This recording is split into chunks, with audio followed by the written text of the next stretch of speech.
Hello UPSC aspirants, my name is Shambhavi. Hope you all are doing well.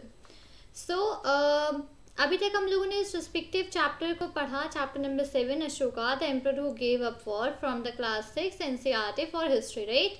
तो आज हम लोग इस चैप्टर के एक्सरसाइजेस को यहाँ पर सॉल्व करने वाले हैं और चलते हैं हम लोग नीचे। अच्छा, पहले हम लोग यहाँ पे एक बार एल्सवेयर को पढ़ लेते हैं, फिर उसके बाद एक्सरसाइजेस को सॉल्व आउट करेंगे, ठीक है। Okay, somewhat before the time of the modern empire, about 2400 years ago, emperors in China began building the Great Wall. कुछ उसी टाइम पे before the time Mauryan empire के टाइम के पहले 2400 साल पहले जो एम्परर्स थे चाइना में, उन्होंने ग्रेट वॉल को बनाना चालू किया, ठीक है। It is meant to produce the northern frontier of the empire from pastoral people. ये जो किस लिए बनाई जा रही थी, जो नॉर्दर्न फ्रंटियर के लोग थे, ठीक है, जो नॉर्दर्न फ्रंटियर जो एम्पायर था और जो वहाँ के लोग थे, उनको प्रोटेक्ट करने के लिए ये जो ग्रेट वॉल थी ये बनाई जानी चालू होने लगी, ठीक है। Additions to the wall were made over a period of 2000 years because the frontiers of the empire kept shifting. तो ये जो वॉल थी, वॉल को बनाया गया 2000 साल तक के पीरियड में, क्योंकि जो फ्रंटियर्स थे एम्पायर के वो शिफ्ट होते रहे, तो उसी हिसाब से वॉल भी शिफ्ट बनाई गई, ठीक है। The wall is about 64 kilometres long. अब ये जो ग्रेट वॉल है ये कुछ 6400 किलोमीटर्स लंबी है and is made of stone and brick, और ये सिर्फ स्टोन और ब्रिक की बनी हुई है, with a long road along that top, और टॉप में एक बहुत लंबी रोड है। Several thousands people worked to build the wall. इस वॉल को बनाने के लिए हजारों लोगों ने काम किया। There are watchtowers all along at distances of about 100 to 200 meters. 100 से 200 मीटर के पे यहाँ पे बहुत सारे टावर्स बने हुए हैं, जो कि यहाँ पर देखने के लिए वॉल्स, इस ग्रेट वॉल को देखने के लिए टावर्स यहाँ पर बने हुए हैं, ठीक है। ये यहाँ पे ये जो आप ये ऐसे बहुत दूर तक ये देखते जा रहे हो ना, ये पूरी ग्रेट वॉल, ठीक है, जो कि चाइना में बनानी चालू हुई थी 2400 ईयर्स पहले, ठीक है। ग्रेट, अब यहाँ पे हम लोग स्टार्ट करते हैं एक्सरसाइजेस को सॉल्व करना। The very first question is make a list of the occupations of the people who lived within the Mauryan empire. अब उन लोग के जो लोग थे जो मॉडर्न एम्पायर में रहते थे, उनके ऑक्यूपेशंस की एक लिस्ट यहाँ पर बनाए। क्या करते थे लोग जो मॉडर्न एम्पायर में रहते थे? फार्मिंग करते थे वो लोग, क्राफ्ट्स पर्सन थे, मतलब क्राफ्ट्स वगैरह बताते थे, ट्रेडर्स थे, और हर्डर्स थे, तो वो हर्डिंग करते थे, ट्रेडर्स ट्रेडिंग करते थे। लोग वहाँ पे जो एनिमल्स थे वो हंटिंग एंड गैदरिंग करते थे। तो यही सारे ऑक्यूपेशंस लोग वहाँ पर फॉलो करते थे मॉडर्न एम्पायर में, ठीक है। जो लोग वहाँ पे रहते थे, farming, herding, hunting and gathering, trading, crafts making, ये सब चीज़ें करा करते थे, ठीक है। अब यहाँ पे आता है next, that is complete the following sentences. Officials collected dash from the area under the direct control of the ruler. अब ऑफिशियल्स क्या कलेक्ट करते थे? ऑफिशियल कलेक्टेड द टैक्सेस, ठीक है। ऑफिशियल्स टैक्सेस कलेक्ट करते थे, मैं इसको यहाँ पर लिख देती हूँ, ऑफिशियल्स कलेक्टेड द टैक्सेस, ठीक है। Royal Prince often went to the provinces में जो रॉयल प्रिंसेस थे वो किस तरीके से जाते थे? एज द गवर्नर्स, ठीक है, एज द गवर्नर्स वो लोग वहाँ पर जाते थे। नेक्स्ट, जो the Mauryan rulers try to control dash and dash which were important for transport. So Mauryan rulers try to control the roads and the rivers. So control the roads and rivers which were important for transport. People in forested regions provided the modern officials with.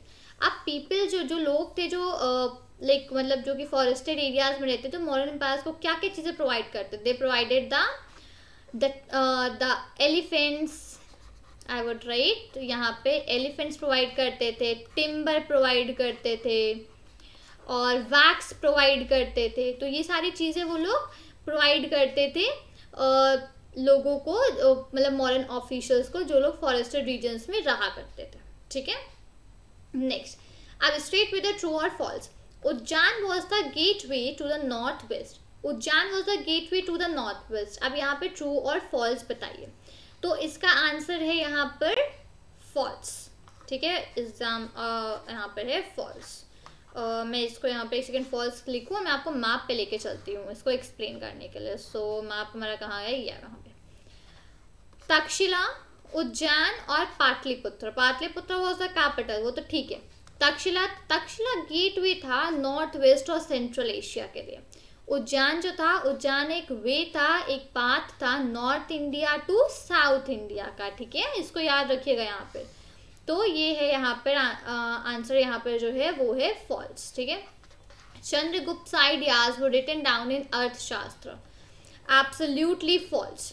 Chandragupta के ideas नहीं लिखे गए थे, चाणक्य के idea लिखे गए थे। Chanakya was a wise person, और जो कि मतलब कि जो चंद्रगुप्त थे वो चाणक्य को फॉलो करते थे, and Chanakya was a wise person. तो चाणक्य के जो आइडियाज थे वो अर्थशास्त्र में लिखे गए थे, नॉट चंद्रगुप्त, ठीक है।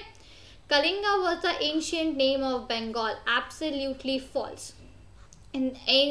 Kalinga was the ancient name of Bengal.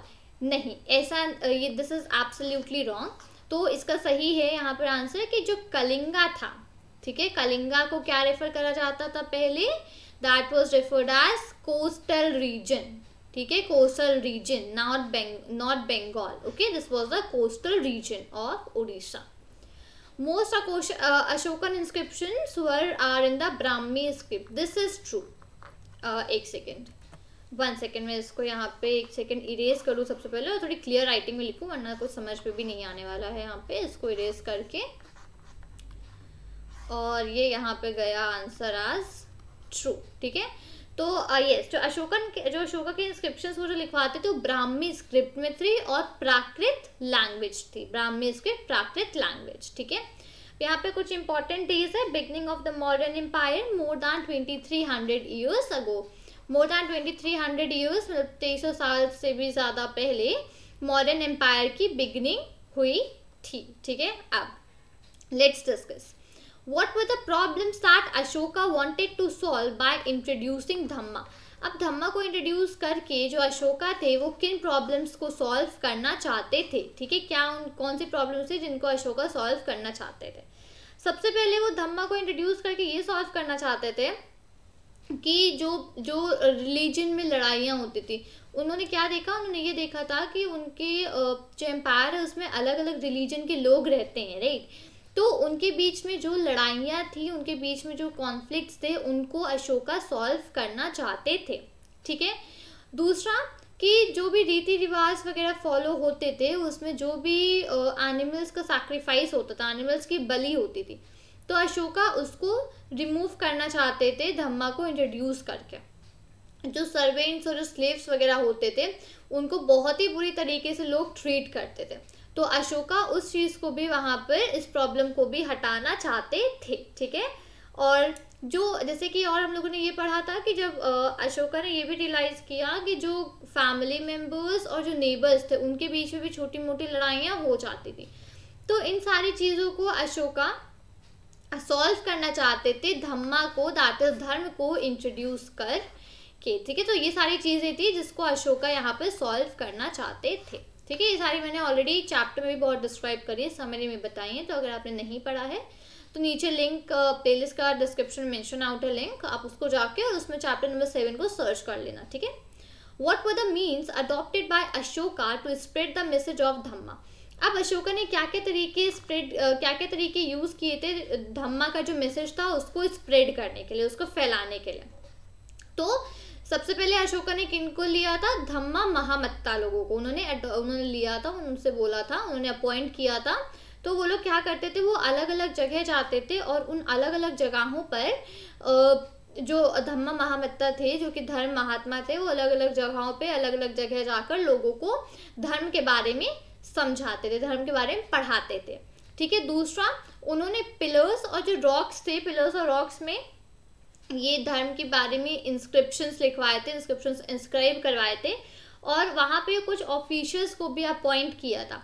तो जो लोग उनको पढ़ कर समझ नहीं पाते थे, तो वो ऑफिशियल्स उनको वहाँ पर वो चीज़ें पढ़कर समझाते थे कि इस इंस्क्रिप्शन में क्या लिखा हुआ है, ठीक है। ये हम लोगों ने पढ़ा था। तो जो ऑफिशियल्स हैं उनको लिया गया था वहाँ पे मैसेजेस को, उन मैसेजेस को बताने के लिए। तो ये तरीके थे जो कि अशोका ने यूज़ करे थे धम्मा के बारे में पूरे में स्प्रेड करने के लिए, ठीक है। Why do you think slaves and servants were ill-treated? Do you think the orders of the emperor would have improved their conditions? Give reason for their answer. अब आपको ऐसा क्यों लगता है कि जो स्लेव्स और सर्वेंट्स थे उनको लोग बुरी तरीके से ट्रीट करते हैं? और अगर ऐसा लगता भी है तो जो एम्परर ने जो रूल्स वगैरह दिए थे, जो ऑर्डर्स दिए थे एम्परर ने, क्या आपको लगता है कि उससे उनकी कंडीशन कुछ सुधरी होगी? ठीक है, तो इसका रीज़न आप आंसर का हमको बताइए। देखिए, हम लोगों ने पढ़ा था कि स्लेव्स और जो सर्वेंट्स थे उनको इल ट्रीट किया जाता था, ये तो हम लोगों ने चैप्टर में ही पढ़ा था। अब इसका क्या रीज़न हो सकता है? अब वॉर के समय बहुत से लोगों को बंदी बना लिया जाता है, ठीक है, प्रिजन ले जाया जाता है, बंदी बना लिया जाता है। तो वो एक था कि उन लोगों को लोग इल ट्रीट करते थे। अब वॉर के टाइम पे जो लोग होते थे ऑब्वियसली उनको वहाँ पे लोग इल ट्रीट करा करते थे, उनको बुरी तरीके से ट्रीट करते थे, ठीक है। कुछ जो होते थे वो दूसरी सोसाइटी, मतलब लोअर सोसाइटीज़ वगैरह को बिलोंग करते थे, तो शायद से ये एक रीज़न हो सकता है स्लेव्स और सर्वेंट्स को इल ट्रीट करने का, और ये रीजंस हो सकते हैं। अब क्या इससे कुछ इम्प्रूव हुआ था? जो एम्परर ने जो ऑर्डर्स दिए थे उससे क्या कुछ इम्प्रूव हुआ था? तो इस पे हम लोग कोई भी मतलब बहुत ज़्यादा कुछ ऐसा लाइक कह नहीं सकते हैं, बट फिर भी जो हम लोगों ने ये पढ़ा था चैप्टर में कि जो भी लोग एम्परर की बातों को डिसओबे करते हैं, मतलब एम्परर ने अगर कोई चीज़ कही है और अगर वो लोग उस चीज़ को नहीं मानते हैं, नहीं सुनते हैं, तो एम्परर्स के जो ऑफिशियल्स होते हैं वो उनको पनिशमेंट देते हैं। रिमेंबर, हम लोगों ने ये चीज़ें पढ़ी थी, इस चीज़ को चैप्टर में हम लोगों ने पढ़ा था। तो मे बी इस रीज़न से, इस वजह से लोग एम्परर्स की बातों को मानते होंगे और उनके दिए हुए ऑर्डर को यहाँ पर फॉलो भी करते होंगे, इस रीज़न से कि अगर आप एम्परर की बात नहीं सुनोगे तो वो आपको पनिश करेंगे, और जो ऑफिशियल्स होते थे वो पनिशमेंट देते थे। तो इस रीज़न से एम्परर्स की बातें सुनी जाती होंगी और उससे कंडीशंस में कुछ इम्प्रूव होता होगा, राइट। तो यहाँ पर हम लोगों ने इस चैप्टर की और सारी की सारी एक्सरसाइजेस डिस्कस कर ली जो भी इस चैप्टर में प्रेजेंट थी, और उम्मीद करती हूँ कि आपने ये सारी चीज़ें मेरे साथ सॉल्व करी होंगी। और अगर आपने मेरे साथ चैप्टर पूरा ढंग से पढ़ा होगा तो आपको इसमें किसी भी एक्सरसाइज में कोई भी डाउट नहीं होगा, क्योंकि सारी चीज़ें मैंने आपको ऑलरेडी मेंशन करी थी चैप्टर में, वही सारी चीज़ें एज अ एक्सरसाइज भी दे रखी हैं, ठीक है। तो उम्मीद करती हूँ आपने एक्सरसाइज सॉल्व करी होंगी, नहीं करी होंगी तो जल्दी से कर लीजिए, ठीक है। और अगर आपको वीडियो अच्छा लगा हो तो वीडियो को लाइक करें, वीडियो पे कमेंट करें और अपने फ्रेंड्स के साथ इसको शेयर करें। चैनल को सब्सक्राइब करना मत भूलिएगा। मिलती हूँ आपसे नए वीडियो के साथ। Till then, thank you and take care. जय हिंद।